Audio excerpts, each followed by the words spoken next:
کسی بھی تصوف کے سلسلے میں نہ قرآن کے ساتھ کوئی لینا دینا ہے، نہ سنت کے ساتھ کوئی لینا دینا ہے. یہ تو اپنے بزرگوں کے سلسلوں کو لے کے چل رہے ہیں. قرآن و سنت سے کوئی تصدیق نہیں کرنی. جو شیخ کہہ دے گا آپ نے اسی کے مطابق چلنا ہے. کہ میں نے نہ پرانوں کا لحاظ کیا ہے، نہ آج کے لوگوں کا لحاظ کیا ہے. بالکل 24 کیرٹ سونا جو بات تھی ڈنکے کی چوٹ پہ، بغیر کسی خوف اور خطر کے میں نے لوگوں میں بیان کی ہے. کوئی چھوٹے سے چھوٹا بھی کلپ کسی بھی ٹاپک پہ، وہ کہتا ہے یہ بندہ کوئی عام بندہ نہیں ہے جو بندہ بات کر رہا ہے. نیکسٹ علی بھائی ہمارے ساتھ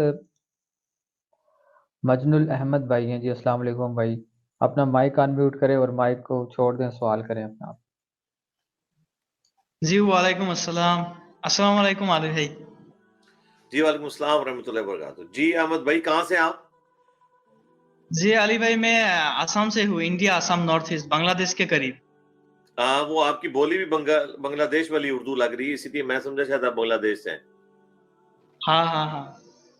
جی علی بھائی میرا پہلا سوال یہ تھا کہ دوست کی طرف سے یہ جو بیعت طریقے تھے اسلام میں، یہ جو سلسلہ چل رہا ہے ابھی جو شروع کیا ہے صوفیوں نے، تو ایز اے اسٹوڈنٹ اگر کوئی ایک نہیں مختلف پیر کے پاس جا کے بیعت ہوتا ہے، ان سے اسٹوڈنٹ کے حیثیت سے سیکھنا چاہتا ہے دین کے بارے میں، تو ایسا کر سکتا ہے کیا؟ کاش ایسا ہو سکتا ہوتا میرے بھائی. ان کو تو خود دین نہیں آتا، انہوں نے آپ کو دین کیا سکھانا ہے؟ کسی بھی تصوف کے سلسلے میں نہ قرآن کے ساتھ کوئی لینا دینا ہے، نہ سنت کے ساتھ کوئی لینا دینا ہے.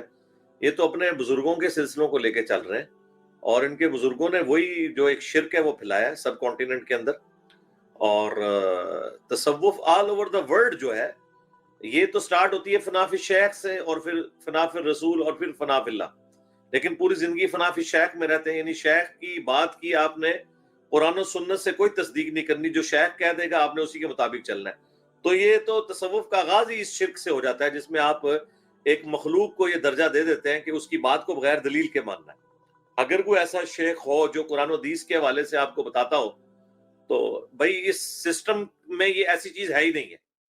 یہ پاسبل ہی نہیں ہے اس سسٹم کے اندر کہ یہ آپ کو قرآن و سنت سے کوئی بات بتائیں. انہوں نے اپنے بزرگوں کے سلسلے چلائے، میں انہی کے وظائف بتاتے ہیں.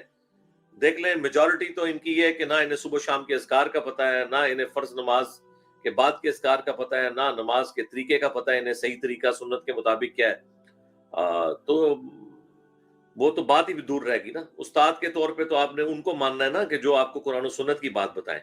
جو اپنے بزرگ بابوں کی باتیں بتائیں گے ان استادوں کو کیا کرنا ہے لے کے. سیکنڈ کوسچن کریں اپنا. جی علی بھائی سیکنڈ کوشچن میری طرف سے ہی ہے.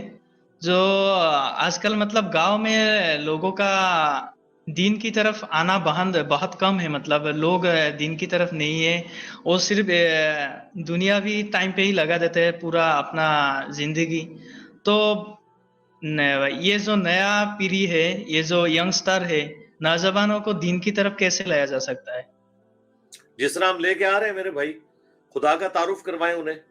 یعنی نماز یا دین کی طرف لانا یہ تو بات کی بات ہے. اصل چیز میں خدا کا تعارف، کہ آپ کو کسی ہستی نے پیدا کیا ہے جس نے مرنے کے بعد آپ سے پوچھنا ہے، آپ اکاؤنٹیبل ہیں اس کی بارگاہ میں. لوگوں کو اللہ کا تعارف بتائیں، کریٹر کا تعارف بتائیں. جب تک لوگوں کو خدا کا تعارف نہیں ہوگا اس وقت تک کبھی بھی دین کو سیریس نہیں لیں گے. دین تو بعد کی چیز ہے نا. بنیادی چیز ہے کہ اس کائنات کو کسی نے بنایا ہے، مجھے کسی نے بنایا ہے. اور اگر میں نے اس ہستی کو نہ پہچانا اور اس کی منشا کے مطابق زندگی نہ گزاری، تو جس نے میری مرضی کے بغیر مجھے پیدا کر دیا وہ میرے ساتھ کچھ بھی کرنے پر قادر ہے، اور اس سے بچانے والا مجھے کوئی نہیں ہوگا. تو اس کے لیے تو میں نے کئی ایک ویڈیوز میری ریکارڈ ہوئی ہوئی ہیں. ایک ویڈیو کافی ہے، فرام کریشن ٹو کریٹر، کائنات سے خالق کائنات کا سفر. یہ انگلش سب ٹائٹل کے ساتھ رکھی ہوئی ہے ہدایہ پورٹل چینل کے اوپر.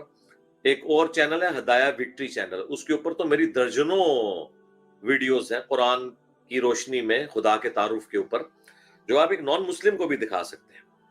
تو خدا کا تعارف کروائیں نے، اور ہر شخص اپنے حلقہ اثر میں جس کو بات سمجھ آئیے وہ لوگوں تک بات پہنچائے. یوں دیے سے دیا جلتا جائے گا. باقی بڑے لیول کے اوپر تو اللہ کے فضل سے ہمارے پلیٹ فارم سے آپ کو ایٹ لیسٹ سلیبس تو مل چکا ہے نا کہ بات کیا کرنی ہے. بھلے آپ اپنے انداز میں کر لیں، ہماری ویڈیوز شیئر کروائیں. اگر نہیں شیئر کروا سکتے آپ اپنے انداز میں بات رکھ سکتے ہیں. آپ اکاؤنٹیبل ہیں صرف اپنے حلقہ اثر تک، جہاں تک آپ کی بات جاتی ہے، جو آپ کے